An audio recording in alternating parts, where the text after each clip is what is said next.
भगत सिंह का नाम सबने सुना होगा, सुना है ना? आइए किसी ने निवेदन किया है, ये पंक्तियां मैं आप लोगों से जोड़ते हुए चलती हूँ। उस भगत सिंह का निर्माण इन तीनों आचार्यों के द्वारा ही हुआ था। भगत सिंह के दादा अर्जुन सिंह का यज्ञोपवीत संस्कार महर्षि दयानंद ने करवाया था। आप सोचना कितने सौभाग्यशाली होंगे वो जिन्होंने महर्षि दयानंद के दर्शन किए और जिनका यज्ञोपवीत संस्कार महर्षि दयानंद के हाथों हुआ हो। निवेदन कर दूं, उन्हें तो जीते जी स्वर्ग मिल गया।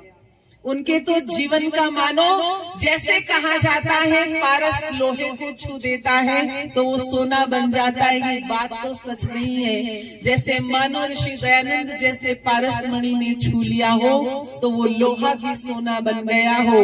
जिस अर्जुन देव का संस्कार महर्षि दयानंद जी महाराज ने करवाया था और वो अर्जुन देव थे जो अपने साथ में हमेशा हवन कुंड लेकर के चला करते थे, नित्य प्रति यज्ञ किया करते थे। हो सकता है हम लोगों ने मंदिरों से यज्ञशाला तक का सफर तय किया हो, लेकिन भगत सिंह का वो परिवार था जिन्होंने गुरुद्वारे से यज्ञशाला तक का सफर तय किया, क्योंकि सिख परिवार में जन्मे थे। और उनके पश्चात में उनके पिता और फिर भगत सिंह, तीन पीढ़ियों का निर्माण हुआ। और निवेदन कर दूं, भगत सिंह के दादाजी ने ये बात कही थी भगत सिंह को अपनी गोदी में भर करके कि मैं अपने पोतों को भी राष्ट्र की बलिवेदी पर समर्पित करता हूँ। कौन भूल सकता है उनके बलिदानों को।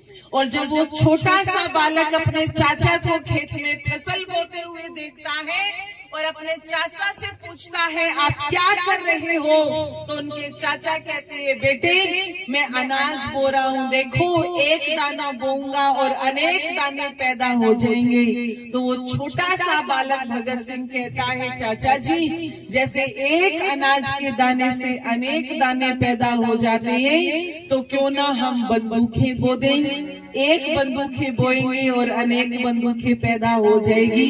क्यों ना हम तलवारें बो दें, एक तलवार बोएंगे और अनेक तलवारें पैदा हो जाएंगी। कहते हैं पूत के पैर पलने में ही दिख जाते हैं। वो भगत सिंह के संस्कार वहीं पर दिख गए थे कि ये छोटा सा बालक बड़ा होकर के निश्चित रूप से कुछ बड़ा ही करेगा। और वही हुआ। उस छोटे से बालक ने जब देखा कि मेरी भारत माता गुलामी के बंधनों में है और वहां पर युवाओं के साथ में टीम बनाई और देखा कि ये अंग्रेज सरकार मजदूरों के साथ में अन्याय कर रही है, किसानों के साथ में अन्याय कर रही है, जिन्होंने अपनी आंखों के सामने लाला लाजपत राय के ऊपर लाठी बरसाते हुए देखा और वहीं पर खड़े खड़े मन में सोच रहा था कि लाला लाजपत राय का बदला तो मैं लेकर के रहूंगा। इन बातों को अपने मन के अंदर लेकर के चल रहा है। अन्याय हो रहा है और बैठ करके योजना बनाई जा रही है कि अंग्रेजी सरकार तो हमारा कुछ सुन ही नहीं रही है। इन अंग्रेजी की सरकार को ऐसा लगता है जैसे मानो ये बहरी हो गई है और इनके कानों को खोलने के लिए हमें कुछ करना पड़ेगा। और क्या करना पड़ेगा, तो कहा कि हम एक ऐसा बम तैयार करेंगे जो केवल धमाका करेगा, जिससे किसी की जान की कोई हानि नहीं होगी। और असेंबली में ये जो एक नया कानून पास होना है, हम उस कानून का विरोध करेंगे, हम ये बम वहां पर फेंक देंगे। और कहते हैं उस भगत सिंह के साथ में एक और बालक तैयार हुआ जो असेंबली में बम फेंकने के लिए उनके साथ में चला और उस छोटे से बालक का नाम था बटुकेश्वर दत्त। और ये दोनों चले हैं असेंबली के अंदर और वहां पर जाकर के बम फेंका और अपने हाथ में पैम्पलेट लेकर के गए थे, इनकलाब जिंदाबाद के नारे लगाए, वंदे मातरम बोला और वो पैम्पलेट वहां पर उछाल दिए। जब हलचल हो गई, अंग्रेज कुर्सियों के नीचे छिप करके बैठ गए, लेकिन वो दोनों बालक वहीं खड़े रहे, भागे नहीं। उनको पुलिस पकड़ करके ले गई, अभियोग चला और फांसी की सजा सुना दी गई। और फांसी की सजा जब सुना दी गई, भगत सिंह जेल के अंदर है और भगत सिंह से मिलने के लिए उनकी माँ और उसकी दादी जाती है और उसकी दादी ने भगत सिंह का नाम रखा था। जब भगत सिंह पैदा हुआ था तो भगत सिंह का नाम भागो वाला रखा था। क्यों रखा था? क्योंकि जिस दिन भगत सिंह पैदा हुआ था उस दिन भगत सिंह के चाचा जेल से छूट करके आए थे और जब जेल से छूट करके आए थे तो उनकी दादी ने कहा था ये तो बड़े भाग्य वाला पैदा हुआ है, देखो इसका जन्म हुआ है और मेरा बेटा जेल से छूट करके आया है। तो वहाँ पर नाम रख दिया भागो वाला और आगे चल करके ये नाम रख दिया गया भगत सिंह। और जब जेल में मिलने के लिए गए हैं और भगत सिंह की माँ विद्यावती साथ में है और विद्यावती अपने बेटे भगत सिंह को देख करके आंखों में आंसू आ जाते हैं और जब आंखों में आंसू आते हैं तो भगत सिंह कहता है माँ कोई देखेगा तो क्या कहेगा, देखो भगत सिंह की माँ रो रही है, क्या तू मुझे कमजोर करने के लिए आई है? तो माँ विद्यावती कहती है बेटा मैं तुझे कमजोर करने के लिए नहीं आई। तो कहा फिर ये आंखों में आंसू किस लिए?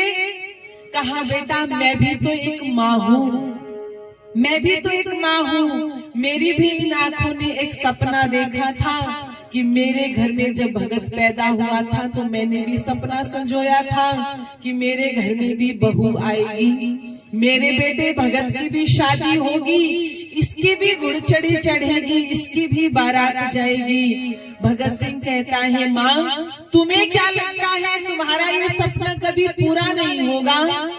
माँ तुम्हारा ये सपना तो पूरा होगा, मेरी नजरों से देख, मेरी आंखों से देख, मुझे क्या लग रहा है भगत की शादी नहीं हो रही, भगत सिंह की शादी तो हो रही है, लेकिन जैसे दूसरों की मामूली दुल्हन आती है तेरे भगत की दुल्हन इतनी मामूली नहीं है, वो बहुत खास है। और वो ये कह रही है भगत सिंह यदि फांसी रूपी घोड़ी पर चढ़ करके आएगा तो आजादी रूपी दुल्हन तेरे पीछे पीछे आएगी माँ, मैं वो आजादी रूपी दुल्हन लेने के लिए जा रहा हूँ। और जब ये बात कही तो माँ विद्यावती कहती है भगत सिंह क्या तू सच कह रहा है? भगत सिंह कहते हैं हाँ माँ मैं सच कह रहा हूँ। और माँ मैंने ये सुना है कि जब शादी होती है ना तो महिलाएं गीत गाती है ना, महिलाएं गीत गाती है। और माँ मैं ये चाहता हूँ कि तू भी घर जाकर के गीत गाए मेरी शादी के। आप विचार करना, चिंतन करना, जिसका जवान बेटा फांसी के फंदे पर चढ़ने के लिए जा रहा हो और उसका बेटा ये कहे माँ तू घर पर जाकर के गीत गा, तो उस माँ का कितना बड़ा हृदय होगा। विद्यावती उन्हीं पैरों से चल पड़ी और घर में जब पहुंची तो मोहल्ले पड़ोस की महिलाओं को बुलाया, औरतों को बुलाया और महिलाओं ने सोचा विद्यावती दुखी होगी, चलो सहानुभूति देने चलते हैं, दुख बटाने चलते हैं।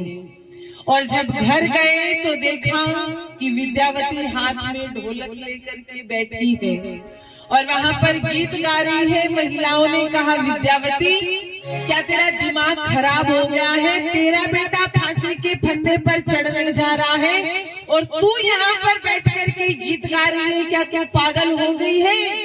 तो विद्यावती कहती है ये मत कहो कि मेरा बेटा फांसी के फंदे पर झूलने के लिए जा रहा है। तो महिलाओं ने पूछा क्या करने के लिए जा रहा है? तो कहा